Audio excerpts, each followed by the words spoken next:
This is Albion, Michigan, which often finds itself in the top 10 most dangerous cities in Michigan list. Has a population of 7,200. It's declining quickly. It's declining at a rate of negative 1.66 annually. So 1.5% to 2% of their population leaves the city every year, and with a population of 7,200, that number might not sound like a lot, but it is when your population is that small. The city is 61% white, 29% black, and 7% Hispanic. And the average age there is just 27, which is really low. 16% of the adults are seniors, which is actually pretty high. So they must have a very old and a very, very young population to have an average age of 27. They have a 59% home ownership. 59% of the people that live there own their home, and that is really good. You do not see that in very many cities, especially ones that are crime-ridden cities. 59% home ownership, very good.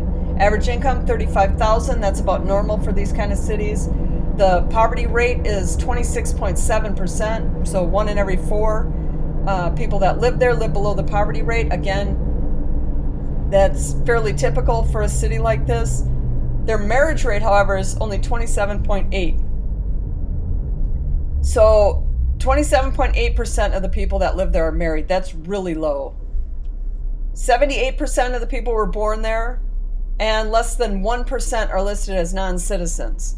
And that number's from probably like a year or two ago, so it's possible that has changed since then. And again, that's a number that the non-citizens is something that somebody has to admit to not being here. So whether or not that number is correct, but basically everyone that lives there is a citizen of the United States. They don't have a lot of murders, but they don't have a very big population. They have, if you go back like 10 years, 10, 15 years, they haven't had a year that they've had over 3 in 1 year. And a lot of the years they've had 0. But with a population that's 7,200, if you have 3 murders with that low of a population, you get a murder rate of 35.8, which is slightly better than Milwaukee. So the 3 murders there is really bad. If you have 7,200 people, that's really bad. But for the most part, most of the years they don't have any. Their assault rate, however, is very high. It's often in the 900s to the 1000s. And Baltimore is low 900s.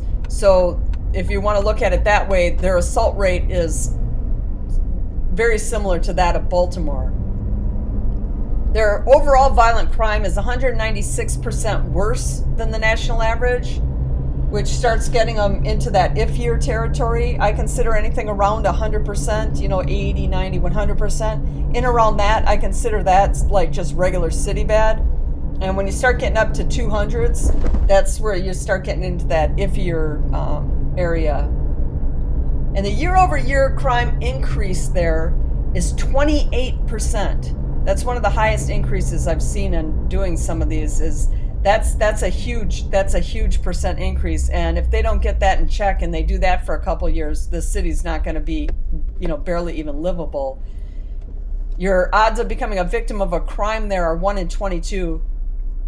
And that number it sounds like a really low, but that number that's common.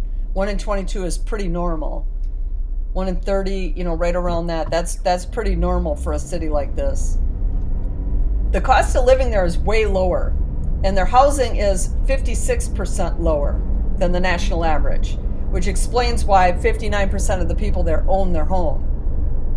But the schools, this is where things get like just crazy. Only 16% of the students graduate proficient at reading and math. 16%. So 1 to 2 of every 10.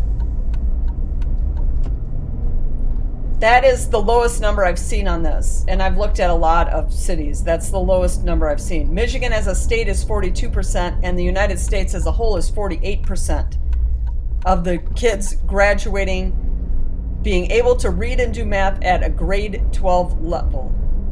16% is horrible. And if they don't fix that, there's no hope for the city, because you got 84% of the population that is not even at a 12th grade level of reading and doing math. Only 80% of the school, or of the people that live there, have completed high school.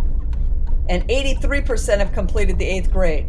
Now that number, it might sound low, but that number isn't shockingly low, 80%.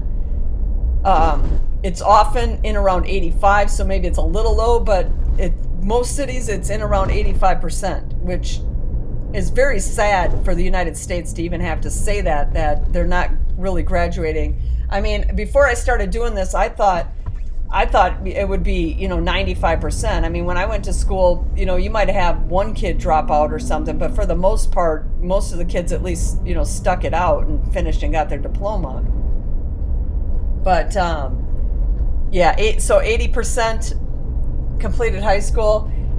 I don't know, but that 16% is going to catch up with them. They're not even going to have people that are smart enough to work at McDonald's, because they can't, even read the menu. But I'm going to let the rest of this play out and enjoy the footage that we got here in Albion, Michigan.